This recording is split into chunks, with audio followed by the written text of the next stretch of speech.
संध्याकाळची वेळ झाली होती आणि आम्ही निघालो बाहेर. तर थोडीफार खरेदी करायची होती, किराणा वगैरे भरायचा होता.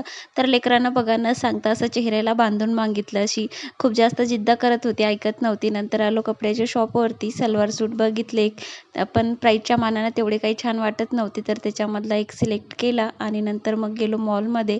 तर मॉलमध्ये गेल्याच्या नंतर तर अशा काही बऱ्याचशा वस्तू दिसतात की ज्या आपण घरी कधी विचार नाही केलेला असतो की आपल्याला ती घ्यायची, परंतु तिथं गेल्याच्या नंतर हातातून खाली टाकायची इच्छाच होत नाही. इतक्या छान सुंदर अशा वस्तू दिसत होत्या मॉलमध्ये. तर मग तिथं काही आम्ही बेडशीट वगैरे घेतली आणि इथून बाईच्या ब्रशपासूनच सुरुवात केली.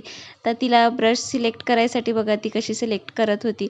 तर मग मला एक छान असा टॉम अँड जेरीचाच ब्रश दिसला, तर ते तिला छान वाटला. तर मग मान हलवली की हो पप्पा हे सिलेक्ट करायचा म्हणून. तर मग ते घेतला आणि तिला जोपर्यंत ती बास्केट आवरत होती ना, तर तीच तिनं हातात घेऊन चालत मॉलमध्ये होती. आल्याच्या नंतर मग काही व्हिडिओ वगैरे शूट केले नाहीत, घेण्यातच मग्न झालो. आणि मग इथं किराणा वगैरे भरला आणि बेडशीट एक छान वाटत होती, बेडशीट घेतली. एक टिफिन बघितला बाईसाठी, पण ते खूप जास्त मोठा वाटत होता. छोटा जर का असता तर घेतला असता, छान होता परंतु मोठा होता, मग घेतला नाही. आणि बाईला किलोने घेऊन दिले आणि मग परत बिल केलं पटापट, कारण वेळ झाला होता, 7 वाजून चालले होते. आणि नंतर मग घरी आलो.